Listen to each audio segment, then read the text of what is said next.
প্রিয় সাতক্ষীরাবাসী, আপনারা সকলে কেমন আছেন? আল্লাহ রাব্বুল আলামিন বান্দাকে দুনিয়াতে পাঠালেন আর ঘোষণা করলেন, গোলাম দুনিয়াতে গেলা শুধু থাকা নয়, আমি আল্লাহর গোলামি করার জন্য পাঠালাম। আল্লাহ রাব্বুল আলামিন বলেন, ওয়ামা খালাকতুল জিন্না ওয়াল ইনসা ইল্লা লিয়াবুদুন।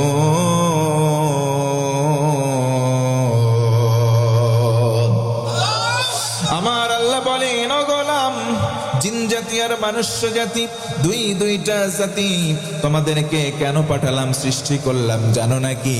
কেবলমাত্র আমি রবের দাসত্ব করবা কোন ইনশাআল্লাহ।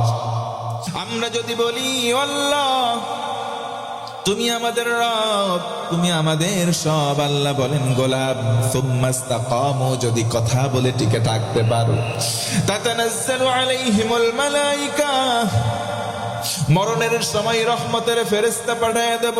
ও মুসলমান, সাতক্ষীরার জনগণ জানতে চায় একদিন মারা যাবো, এতে কোনো সন্দেহ আছে নাকি?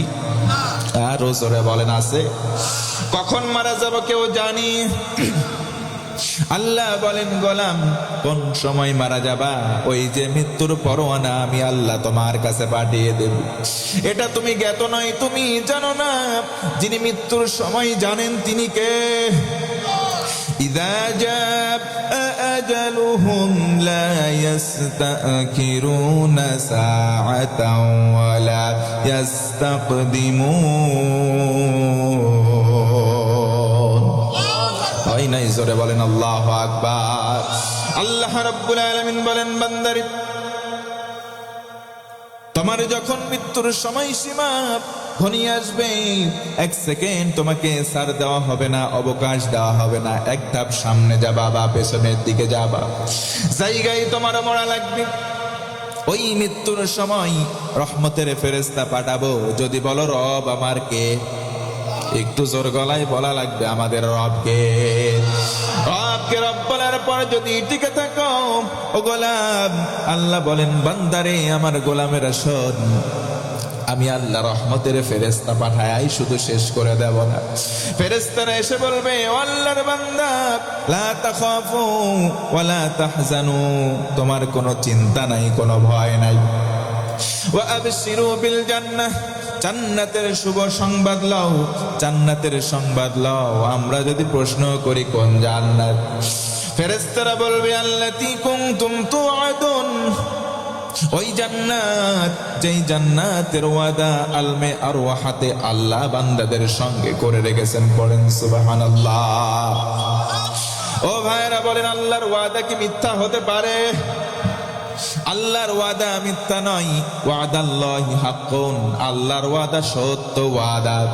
ইন্নাল্লাহা লা ইউখলিফুল মিআদ, আল্লাহ বলেন, গোলাম একবার কোন ওয়াদা করলে আমি আল্লাহ ভঙ্গ করি না। পড়েন সুবহানাল্লাহ।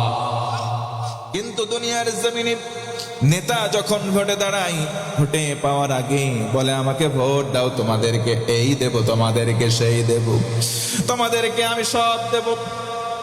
গণহারে ভোট দেয়, ভোট দেওয়ার পর ওই নেতা নির্বাচিত হয়ে যায়, জনগণকে আর কিছু দেয় না, যদিও দেয় সেটার নাম বাস। কথা কোন ঠিক কিনা? আল্লাহ রাব্বুল আলামিন বলেন, বান্দারে আমি আল্লাহ ওয়াদা করলাম, যেই ওয়াদা তোমাদেরকে জান্নাত দান করব, এই ওয়াদার ভেতরে বিন্দু পরিমাণ কোনো সংশয় নাই। একটু আওয়াজ করে বলেন তো আল্লাহু আকবার। আমার প্রাণের ভাইরা গভীর মনোযোগ বাড়ায় দেন। আল্লাহর নৈকট্য আমরা সবাই চাই। এক নম্বর আমল, আল্লাহকে বেশি বেশি স্মরণ করতে হবে, আল্লাহর জিকির করতে হবে। বলেন তো জিকির করব একজনের, আওয়াজ দিয়ে বলেন তিনি কে?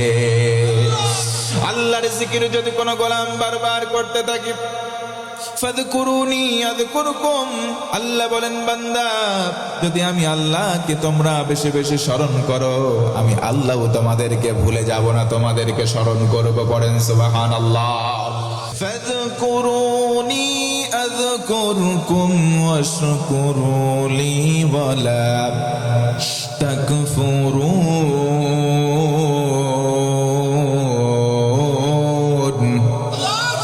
আমার আল্লাহ বলেন, ও গোলাম, আমি আল্লাহকে স্মরণ করো, আমি আল্লাহ ওয়াদা করলাম তোমাকে স্মরণ করবো। জোরে বলুন সুবহানাল্লাহ।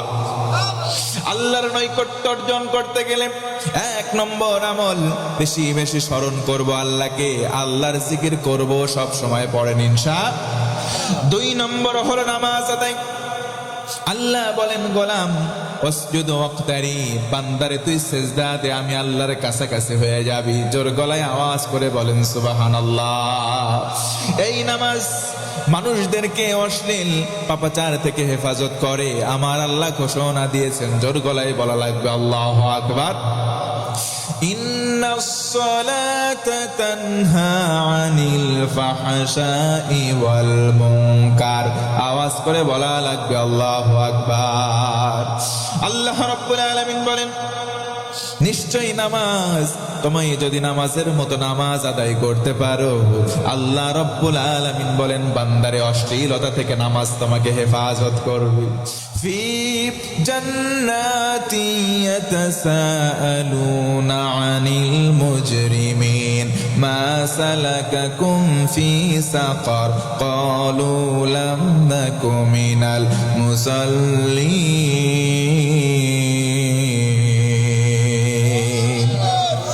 জান্নাতীরা জাহান্নামের দ্বার প্রান্তে দাঁড়াবে, একদল সেপারেশন হবে, জান্নাতি দল জান্নাতের ভেতর থেকে জাহান্নামীদেরকে দেখতে পাবে, একদল জান্নাতে একদল জাহান্নামে। ও ভাই বলেন তো, জান্নাতি আর জাহান্নামী এই 2 দল কি সমান হতে পারে? একটু আওয়াজ দিয়ে বলেন তো, পারে?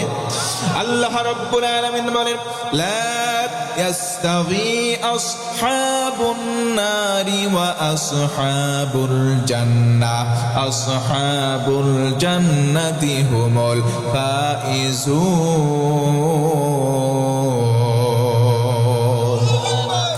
আল্লাহ রাব্বুল আলামিন বলেন, বান্দারে জান্নাতি আর জাহান্নামী 2 দল সমান নয়। জান্নাতি যারা হবে তারাই হবে চূড়ান্ত সফল। জোরে বলুন সুবহানাল্লাহ। এই জান্নাতীরা বলবে, কেন তোমরা জাহান্নামে আসলাম? তারা বলবে, ভাই লাম নাকু মিনাল মুসাল্লিন, দুনিয়াতে আমরা নামাজ আদায় করতাম না, অথচ এই দিকে জানলাম নামাজি হবে যারা, আল্লাহর কাছাকাছি বান্দা হবে তারা। কোন ঠিক কিনা? আল্লাহ রাব্বুল আলামিন বলেন, মানুষ তুমি কি চিন্তা করো নাই, এমন একটা সময় তোমার জীবন থেকে অতিবাহিত হয়ে গিয়েছে, উল্লেখ করার মতো কোনো পরিচয় তোমার ছিল না। আল্লাহ তাআলা মেহেরবান, আল্লাহ দয়া করলেন, তোমাকে এমন করলেন, মানুষ স্বরূপে দুনিয়াতে পাঠালেন। শুধু তাই নয়, সৃষ্টির মধ্যে সেরা বানালেন। পড়েন সুবহানাল্লাহ। এই মানুষের কোনো নাম ছিল না, কোনো গন্ধ ছিল না, কোনো অস্তিত্ব ছিল না। আমার আল্লাহ দয়া করলেন, মেহেরবানি করলেন, দুনিয়াতে পাঠালেন। এই জন্য ভাইরা বলেন তো, আল্লাহর দাসত্ব করবার দরকার আছে না নাই? আল্লাহর সঙ্গে যদি সম্পর্ক নিগুড় কিংবা প্রগাঢ় বানাতে হয়, কোরআন বেশি বেশি তেলাওয়াত করো, কারণ কোরআনের সঙ্গে যে কথা বলে সে যেন সরাসরি আল্লাহর সঙ্গেই কথা বলে। আল্লাহ রাব্বুল আলামিন বলেন, আলহামদুলিল্লাহিল্লাযী আনজালা আলা আবদিহিল কিতাব ওয়া লাম ইয়াজআল লাহু ইওয়াজা। সমস্ত প্রশংসার মালিক আল্লাহ। আমরা যদি বলি কেন, আল্লাহ বলেন কারণ একটা কারণ হলো আমার বান্দার প্রতি নবী মুহাম্মদ সাল্লাল্লাহু আলাইহি ওয়াসাল্লাম, তার প্রতি আমি আল্লাহ মেহেরবানি করে এমন একটা কিতাব নাজিল করে দিলাম, যেই কিতাবের মধ্যে কোনো আড়ষ্টতা নাই, কোনো রকম গোপনীয়তা নাই। পড়তে হবে সুবহানাল্লাহ।